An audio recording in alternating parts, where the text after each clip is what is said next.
The date is January 16th, 1945. If you could see Berlin then, you would witness a city that is just pulverized. It's smoking, it's freezing, it's a world collapsing under the weight of its own tyranny. And that's what's happening on the surface. Above ground, this vast, terrifying Nazi empire is being pushed back. From the east, you have the Red Army, and they are approaching fast, fueled by vengeance, and, frankly, they're unstoppable. But our focus in this deep dive isn't really on the surface war. It's on this profound contradiction taking place about, 28 feet below the ruins of the Reich Chancellery? Exactly. In this multi-layered, concrete, subterranean fortress, you find Adolf Hitler. And he's defeated, he's cowering, he has effectively abandoned the very people he'd inspired to fight to the bitter end just a few feet above his head. This is the dramatic end of the entire terrifying story. So what we want to do is unpack the path that led him and his closest associates into this claustrophobic world, the Führerbunker.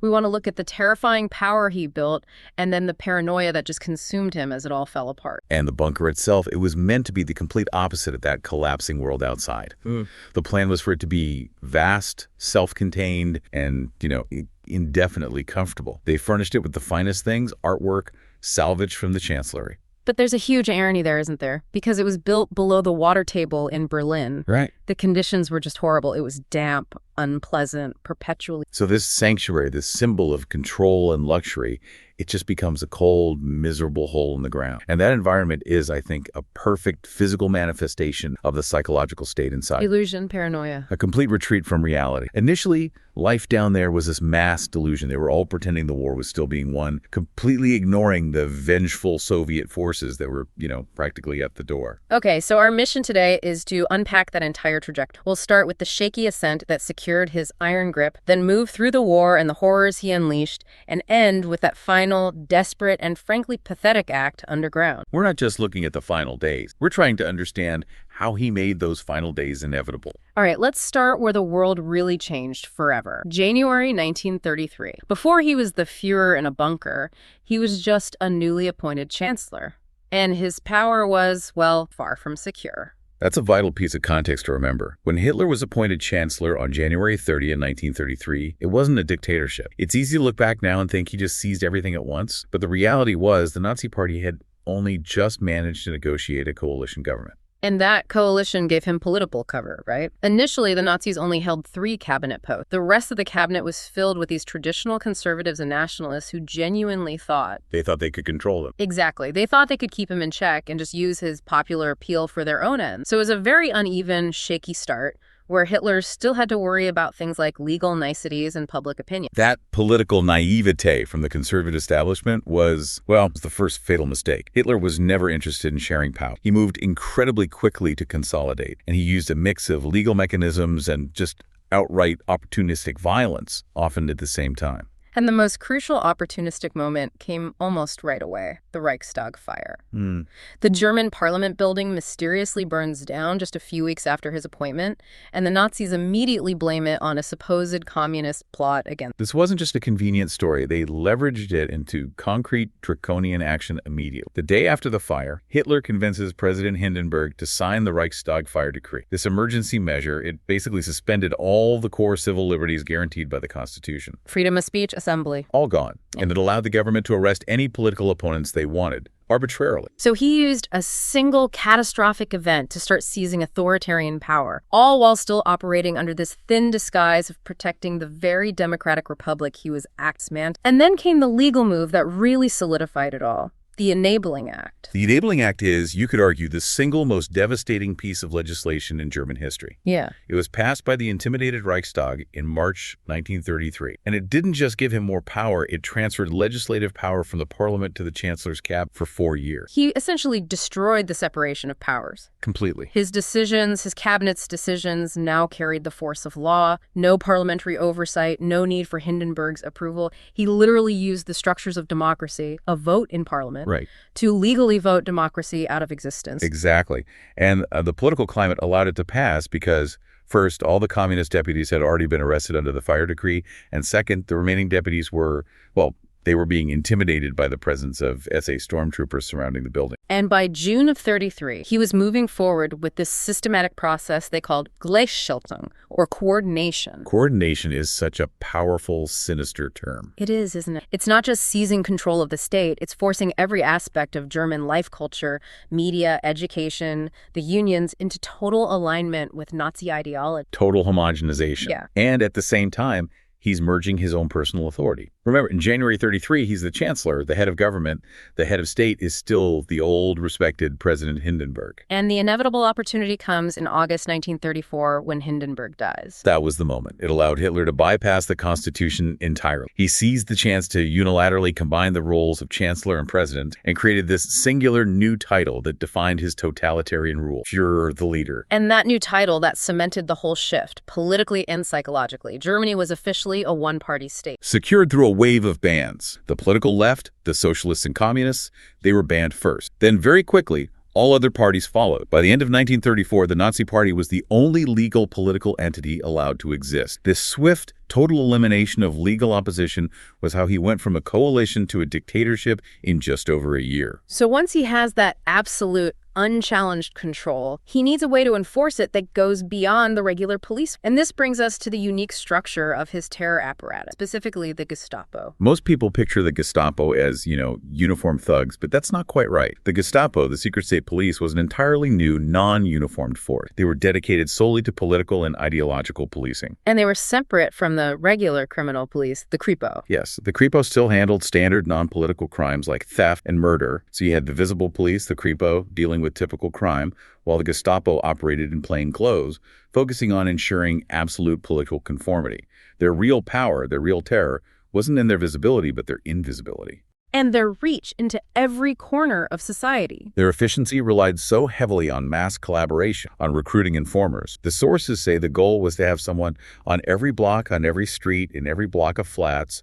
This decentralized surveillance meant that citizens effectively began policing themselves. Right. If you can't trust your neighbor, your colleague, or even your family because any careless word about the regime could lead to a knock on the door from the secret. Well, the totalitarian state doesn't need millions often. The population doing the work for them creates this environment of perpetual. And that self-policing through fear was a core pillar of the Nazi apparatus. But here's the contradiction. He enforced conformity through total terror, yet he remained deeply, deeply preoccupied with his popular standing. He wasn't like Stalin, who ruled solely through fear. Hitler needed to be adored. How do the sources square that? The terror of the Gestapo with his constant need for popular adoration. Was the fear just for his internal opponents, or was he always playing to the crowd? Oh, always playing to the crowd. His authority was built on the Führer myth, this belief that he was an infallible, messianic figure dedicating his life to Germany. Terror was for those who questioned that myth, but the vast majority of the public, the ones who supported his nationalistic goals, they were simultaneously subjected to a massive,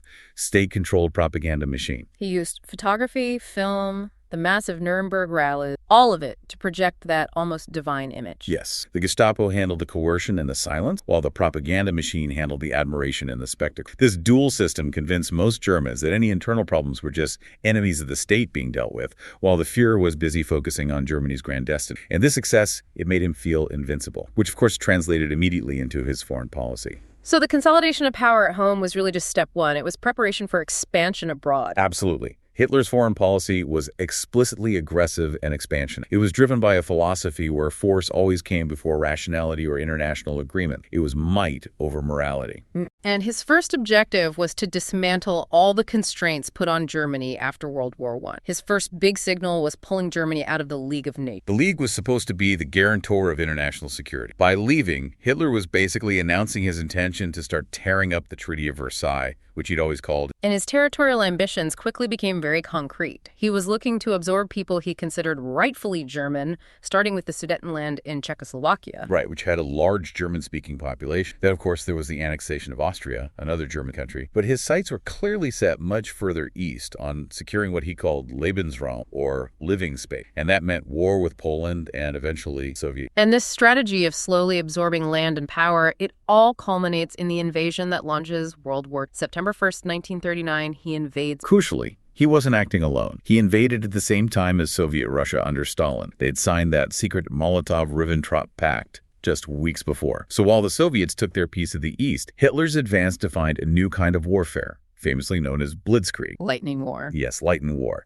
It was all about speed, coordinated use of tanks, and massive air support, designed to just shatter the enemy before they could even mobilize. But as the sources make very clear, this was defined by Hitler not just as a military technique, but as a war of racial annihilation. The order was no mercy, no survivors. And despite the fresh, horrific memories of World War I, the German population largely went along with it. They did, because of Hitler's immense popularity and the rapid, seemingly clean victories at the start. The speed was incredible. Poland was devastated within 6 weeks. Tens of thousands of Poles were executed, and most chillingly, the 2 million Jews who lived in Poland immediately fell under the direct, brutal control of the Nazi regime. And this is the point where Hitler's personal anti-Semitism transitions fully and catastrophically into industrialized state policy on a massive international scale. His hatred, which had been there since he wrote Mein Kampf in the 1920s, was immediately translated into state policy. From the earliest days of the Third Reich, Jews were treated as this internal toxic. And it started with legal exclusion. Right. Laws were passed stripping Jews of their German citizenship. And then you have the insidious cultural. The sources highlight this awful detail about Jewish people being banned from public swimming pools because the Nazis claimed their presence would dirty the water. It just symbolized their desire to erase Jews from public life entirely. That legal framework gets cemented in 1935 with the Nuremberg Laws. This wasn't just social exclusion anymore, this was biological and political death. The laws stripped Jews of German citizenship and civil rights, and they specifically banned marriage or any sexual relations between Jews and Germans. It established them, by law, as a separate, subhuman race within the state. And that legal discrimination then escalates into outright state-sanctioned violence in 1938 with Kristallnacht, the Night of Broken Glass. This was a single, terrifying, coordinated event. Systematic destruction of over 7,000 Jewish shops and 400 synagogues across Germany. Many just burned to the ground. And critically, 30,000 Jewish men were arrested and sent to concentration camps. It showed the German population that the state was willing to use mass violence without any consequence. And this escalating persecution fed directly into the radicalization and the terrible machinery of the final solution. The Nazis manufactured this horrifying concept of a Jewish question or a problem that needed a solution. Initially, that solution was about mass confinement. The idea was to round up Jewish populations, force them into these highly restrictive ghettos, like the Warsaw Ghetto, and then send them to concentration camps to be worked to death through starvation and slave labor. But the policy pivots dramatically around 1941, right around the time of the invasion of the Soviet Union. Yeah. As the war moves east, the policy becomes explicitly eliminationist. It becomes focused purely on mass murder. This is where we have to talk about the reality of the Einsatzgruppen, the mobile killing squad. I think it's often overlooked when people think of the Holocaust. Genocide was not only conducted in gas chambers. When the German army advanced into Eastern Europe, these special SS police battalions followed right behind them. And their task was just horrific. They would round up Jewish men, women, and children, march them to vast open pits, often forcing the victims to dig their own graves, and then execute them via mass shooting. The raw, unfiltered brutality of this is almost impossible to comprehend. A staggering 1.5 million Jews were murdered this way alone. And here we get to that point of truly twisted, depraved Nazi logic that ultimately sped up the move to industrial gas. The psychological toll of conducting close-range, day-in, day-out murders was so great on the SS battalion. They were having mental and emotional breakdowns. Right, and the Nazis recognized. So gas chambers and gas were invented and implemented primarily to spare the sanity. It's a terrible truth. The development of industrialized killing was a response to protect the psychological well-being of the perpetrators of genocide. This move from personal, intimate shooting, mechanical, detached gassing, it just shows the depths of the regime's depravity. And that eliminationist policy then needed a logistical framework. And that was the purpose of the Wannsee Conference in January 1940. The Wannsee Conference, held in a plush villa outside Berlin, was where senior Nazi bureaucrats met to coordinate the execution of the final. It solidified the plans and set the logistical momentum for the establishment and running of the 6 main death camps. And it's essential to note their strategic location. All 6 of these dedicated death Chelmno, Belzec, Sobibor, Treblinka, Majdan, and Auschwitz-Birkenau were all built on occupied Poland. Deliberately outside the immediate view of the German public. They were true factories of death. You look at Treblinka, It was small, barely the size of a few football pitches, but it was engineered for one function: killing. Around 850,000 people were gassed. You didn't go to Treblinka to work. You arrived, and within minutes you were in there. And then you have Auschwitz, which was on an even larger, more complex scale. It was actually 3 camps spread over 10 miles. It served a dual role. It was a concentration camp where people were worked to death, and it was a primary extermination camp, Birkenau, where over 1 million people were murdered, many gassed the moment they arrived. This institutionalization of murder, this is what truly defined the Holocaust. And despite the staggering human cost of what was happening in the East, the early years of the war seemed like a nonstop victory parade for Hitler. 1940 was absolutely the high point of his pop. It was the height of his... The military achievements were, you have to admit, undeniable. Denmark, Norway, Holland, Belgium, and then the crushing, swift defeat of France. The image of the Nazis marching into Paris, that particularly fueled his ego and convinced him he was militarily infallible. And that hubris led directly to his greatest strategic blunder, Operation Barbarossa. Right. He had this deep ideological hatred of Bolshevik, yet he signed that peace pact with Stalin in 1939. It was purely to neutralize the Eastern Front while he dealt with the West. And he was always willing to tear up a treaty when it suited. So on June 22, 1941, tears up the pact and invades the Soviet. Stalin was completely caught off guard. Initially, the blitzkrieg through Russia was a huge success. They went through Soviet territory like a knife through butter.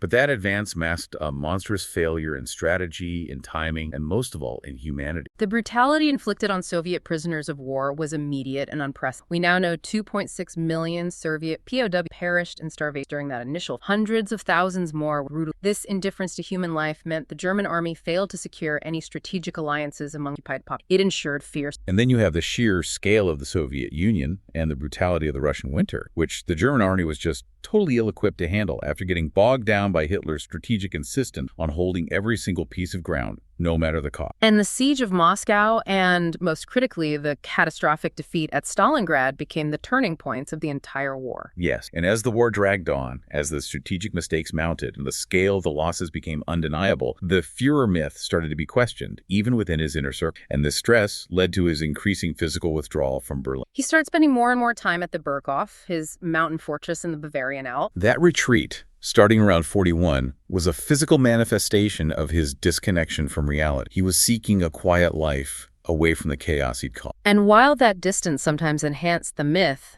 the distant messianic leader working tirelessly for the nation, it also led a lot of people to question his dedication. I mean, why was the supposed warrior leader hiding in the mountains while German soldiers were dying by the tens of thousands? This growing frustration with what many in the military considered a terrible strategist led to the most serious attempt on his life, Operation Valkyrie, on July 20th, 1940. There were many plots to kill him, but Count Claus von Stauffenberg came the closest. He placed a bomb hidden in a briefcase right under the heavy oak map table in Hitler's brief. And what's often forgotten about the conspirators' motivation is that they wanted to get rid of Hitler not just because he was evil, but because they fundamentally believed he was fighting the war incompetently. Many were senior military figures who saw the strategic disaster looming. They believed removing him was the only way to save Germany from total destruction. The bomb detonates. It destroys the building, kills 4 people, but Hitler survived. He suffers only minor injuries: perforated eardrum, singed hair, torn trousers. And the reason he survived is this horrific accident of physics. The heavy, over-engineered oak table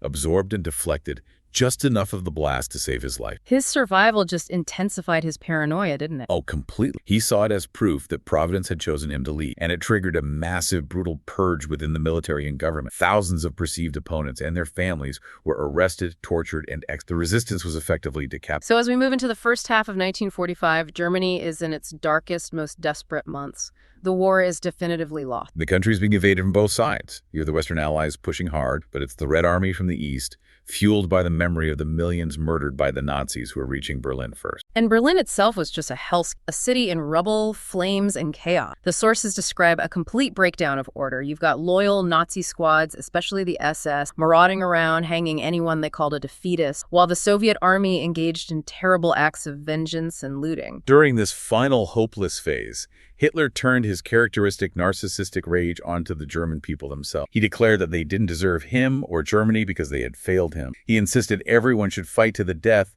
because they were unworthy of survival. It's classic narcissistic collapse, shifting the blame for his own failures onto the world. Exactly. And his own physical and mental state was deteriorating rapidly. His tremors were worse shaking noticeably in public, his paranoia was acute, and he was relying on this cocktail of prescription medications, maybe even amphetamines, to cope. He retreated permanently into the subterranean world of the bunker. His last public appearance was on April 20th, 1945.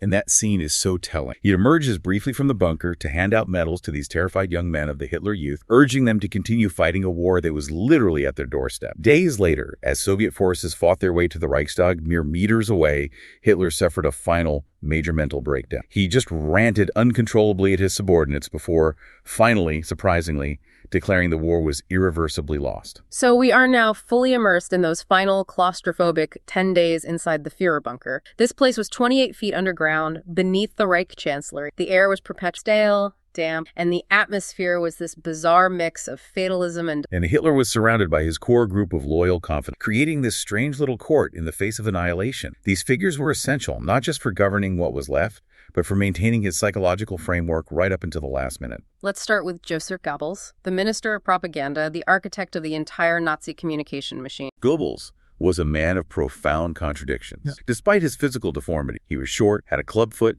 he was relentlessly successful in his career, very educated, and absolutely essential to Hitler. He was married to Magda, a beautiful, striking blonde woman, and despite the idealized image of Nazi domesticity he promoted, he was a notorious womanizer. And he moved his entire family, his wife, and their 6 children underground to die with the Führer. A horrifying decision. Then you have the incredibly powerful figure of Martin Bormann. The sources describe him as one of the most enigmatic and cryptic figures of the whole regime. He was the head of the party chancellery. He was the ultimate gatekeeper. He had the keys to Hitler. Everyone, no matter their rank, SS general, cabinet minister, had to go through Bormann to get access. This gave him enormous shadow power. In any dictatorship, the person nearest the leader has more practical power than distant generals, and Bormann leveraged this perfectly. He controlled the flow of information, appointments, money, everything. And the atmosphere in the bunker, meanwhile, was just surreal. While Hitler and his top men were conducting these frantic war conferences, discussing ghost armies and reinforcements that didn't exist, Right. The lower levels of the bunker experienced a complete moral collapse. Eva Braun, Hitler's long-term secret girlfriend, took charge of trying to lift the mood. She organized parties with secretaries and lower-ranking SS men. They drank what was left of the champagne and danced to records. Yeah. It was this perverse moment of hedonism, just dancing to forget their fatal position while the ceiling was shaking with Soviet artillery fire. It shows the profound hypocrisy, doesn't it? Drinking, smoking, frivolous behavior, all officially discouraged by Hitler, but totally permissible when facing total ruin. That pressure cooker environment led swiftly to paranoia and, inevitably, retribution. By April 27th, 28th, Berlin was completely surrounded, cut off. And then Hitler receives news that completely shatters what's left. Heinrich Himmler, the head of the SS, one of his most powerful officials, was trying to make a separate peace deal with the Western Allies. He was trying to surrender on Germany's behalf. Hitler declared it the highest treason. This betrayal by one of his most loyal ideological subordinates, it just pushed him over. He immediately ordered Himmler's arrest, but Himmler had been forewarned, fled. This immediate crisis led to the execution of Hermann Figeli. He was Himmler's representative in the bunker, and more significantly, he was married to Eva Braun's sister. Right, so when Figeli couldn't be found in the bunker, they traced him to his apartment, and they find him drunk with his mistress and a suitcase packed with civilian clothes. He was clearly planning. They dragged him back to the Chancellery garden, sentenced him to death, and shot him without hesitation. This brutal, immediate execution of a relative of Eva Braun just showed that Hitler maintained absolute power of life and death over his subordinates right up to his final hour. And adding to this immense psychological stress, news arrived on the same day that Benito Mussolini, his fascist friend in Italy, had been captured, executed, and his body publicly displayed in death. That news was the final trigger. It cemented Hitler's absolute determination not to be captured or humiliated in the same way. So as the Russian artillery is thundering around the bunker, shaking the concrete walls, Hitler is watching his entire world collapse. And determined to retain control over his own narrative, he makes one last, very peculiar decision to finally marry Eva Braun. Eva Braun had been his partner for years, but kept completely secret from the public. Hitler was keen not to lose favor with German women by appearing tied down. He preferred the image of the solitary leader dedicated only to the nation. And she fit the role of the non-political partner perfectly. She was much younger, impressionable, vivacious, and crucially non-challenged. She was a distraction, a means for him to feel normal during his off hours. She was an ornament, totally apolitical and content with her. So on April 29, 1945, they tied the knot in a brief civil ceremony. A local official had to be brought down into the bunker to do it. The marriage was a symbolic act of legitimization. If they were going to die together, they would die legally married. After the brief ceremony, the atmosphere grew heavy. Eva tried to lift spirits with drinks, but the sense of impending death was just palpable. Hitler finalized his suicide plan. He consulted a doctor and decided on a dual method: bite down on a cyanide capsule while simultaneously shooting himself in the head. He saw immediate death as the only honorable alternative. In his final hours, he dictated his last will and testament to his secretary, Trudel Young. And in a final act of just breathtaking denial, he denied being a warmonger, blamed international Jewry for everything, and encouraged his remaining citizens to continue the struggle. Then, on the afternoon of April 30th, 1945, Hitler shook hands with his remaining loyal advisor. He withdrew with Eva Braun into his private. A single, muffled gunshot was heard. The Führer was no more. The disposal of the body was immediate and crucial, driven by his fear of public desecration. His remaining staff, including Bormann, removed the bodies, carried them up the emergency exit stairs into a small, rubble-strewn garden just outside, doused them in petrol, and set them on fire. And the remains were then hastily buried in a shallow bog. And this detail is critical to history. Despite all the persistent, wild, post-war rumors of escape to South America, to the moon, you name it, the evidence is definitive. Hitler 100% died in Berlin on April 30th, 1945. A fragment of his jawbone, held in a Russian archive in Moscow, was definitively matched to his dental record. The 12-year reign of Adolf Hitler was finally, ingloriously over. Just over a week after Hitler's suicide, Germany formally surrendered, ending the war in Europe. And as the Allied forces advanced, they uncovered the network of death camps, revealing the full, unimaginable extent of the horrors to a world that was just utterly shocked. The monstrous crimes of the Third Reich came to light, and the surviving senior party members, people like Göring and Ribbentrop, were quickly arrested to face justice at the International Military Tribunal in Nuremberg. But what happened to the physical side of all this? The Führerbunker. After the Soviets took over Berlin, they were determined to erase all symbols of Nazis. They leveled the ruins of the chancellery buildings above ground. Then they tried to obliterate the bunker itself with massive amounts of explosives between 45 and 49. But they only managed to collapse the upper layers and damage the internal wall. The bunker was just too reinforced, too deep to be completely destroyed. After the division of Berlin, and certainly after the reunification of Germany, the authorities chose a deliberate strategy designed anonymity. Right. Unlike so many other wartime bunkers or historical sites that become museums or tourist attractions, the area around the Führerbunker was redeveloped and built over parking apartment blocks to ensure it remained utterly unremarked. Today, it's a silent relic, deliberately obscured. If you walk over the ground where the chancellery once stood, where the bunker lay buried, you would never know it. There's only a modest, understated sign marking its location, and that was only put there relatively recently. Quiet, powerful testament to Germany's effort to move beyond the shadow of its most infamous. What's fascinating here is this deliberate policy of historical erasure. The ongoing tension that makes it necessary to keep the physical location of the Führerbunker hidden. It raises an important question for you to consider. Does the pursuit of historical knowledge and the necessity of learning from these horrific events, does it require visibility? Or, when you're confronting history as evil as this, are some ruins better left silent and unmarked, precisely to prevent the place from becoming a potential shrine or a source of perverse pilgrimage?